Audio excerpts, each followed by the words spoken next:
So this is lecture 2 on the film The Quiet Man. I wonder now why a man would go to Innisfree. Nobody knows why he wants to go to Innisfree. You're going to find out in a moment. Again, beautiful countryside shots, County Mayo, County Galway, Southwest Ireland. Idealized shots, but it's really Ireland at the time.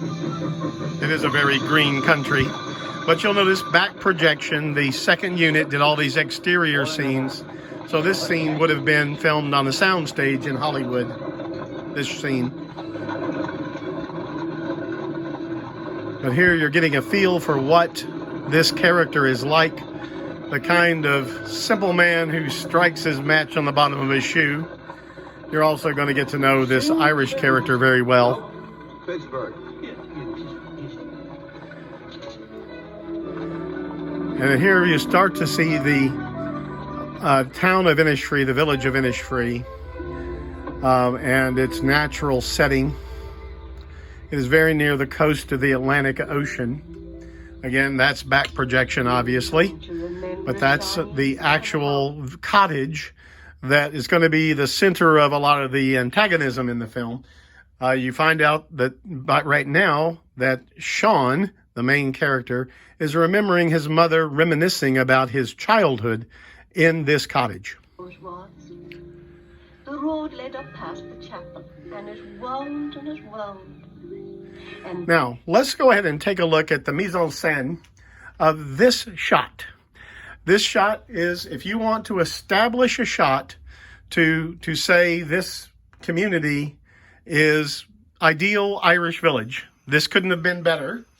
And you'll see here, you've got the stone wall right here. Again, this is traditional Irish villages, usually surrounded by a wall. There you see 2 churches. This is very common. A Roman Catholic church and probably a Church of Ireland Anglican church just across the street from each other. When the British ran Ireland, the official church was the Anglican Church, the Church of England's Irish branch, the Church of Ireland. But the Roman Catholic Church was the faith of 95+% of the people. But still, the Church of England would have Church of Ireland, the Anglican Church would have a beautiful building because they had plenty of money. And in the film here, you're going to see the Anglican clergyman and the Roman Catholic priest are extremely good friends. But this scene, mise-en-scène here, look at the hills in the distance, the valley, the Vale of Innisfree. Is exquisitely depicted here. This is the reason this film won for best cinematography, these kind of shots.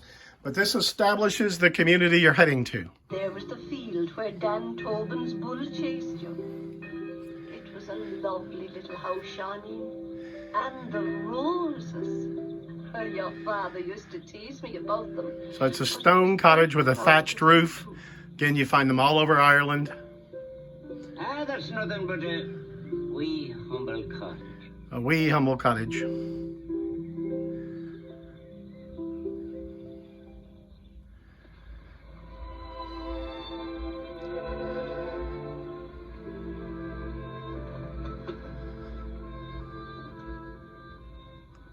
A little place across the brook. That humble cottage. Who owns it now? But the widget's a land, not that she lives there. Think she'd sell it? Who does it? Don't bet on it, because I'm buying it. Now, why would a Yankee from Pittsburgh want to buy it? I'll tell you why, Micheline O'Flynn, young, small Michael Flynn, who used to wipe my runny nose when I was a kid. Because I'm Sean Thornton, and I was born in that little cottage. So there you go. Now you know why he's back in Innisfree. And he's come home. He does not divulge how he made the money he's got. He hides that. It's only divulged as the movie goes on. He alludes strongly that he once worked in steel mills in Pittsburgh, but then he says there are other ways you can make money. Steel, Michael Oak. Steel and pig iron furnaces so hot a man forgets his fear of hell. When you're hard enough, tough enough, other things. He doesn't stipulate then what the other things are that he can make his money at, but I'm going to forward to the scene where they talk to the widow who is obviously a local, if not aristocrat, local gentry. And here we will see, I'm going to pause it. Okay, so you've got this idealized Irish pub. Well, I guess it was a real Irish pub, so it's not ideal, but it's pretty much what Americans have come to think of as an Irish pub. And he goes into the fine home of the gentlewoman who owns the cottage now.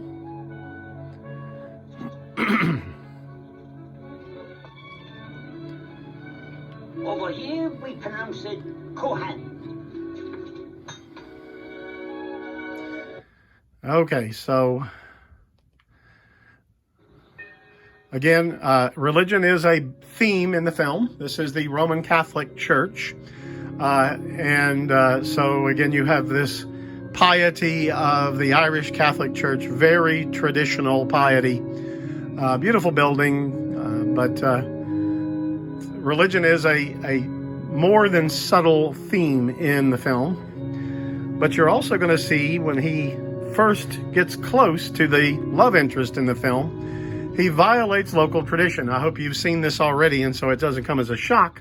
There is a stoop for holy water there. You see it. It once would have been a baptismal font, but now it's used as a holy water stoop right outside the door.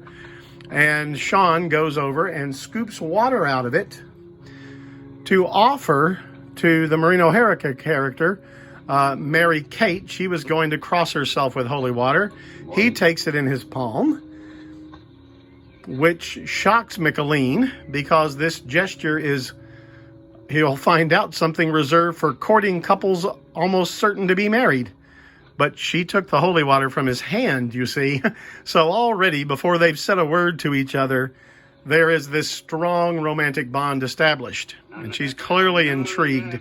She doesn't know his name or anything about him. But that's typical of romantic comedies, right? All right, so I'm going to go ahead and stop my commentary there. Make sure you have seen and thought about the first 4 parts on YouTube. But I am going to stop the film in just a moment and let you have a look at a scene. And what I'd like for you to do for your written assignment is to, there it is. That's exactly what I was looking for. So take a look at this scene. If you want to go back and look on YouTube, it's the scene they meet the wealthy widow who owns the cottage he buys. It's about 14 minutes into the film. But I want you to do a mise-en-scène analysis. I want you to look at this scene and analyze it. And then write for me a full paragraph, 10 sentences or so, describing what it is the director, John Ford, is saying about that woman. Look what she got in her hands. Those kind of things will matter. What it's saying about these 2 men, Micheline and Sean. What about the decor? I want you to analyze this shot for me. And I want you to tell me what it is the director and the cinematographer and the set designer collaborated to do here.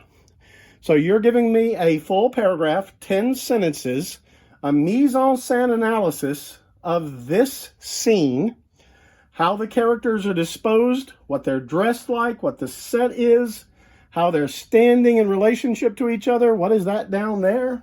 Take a look. Okay, so stop it on YouTube. Take a good look at it.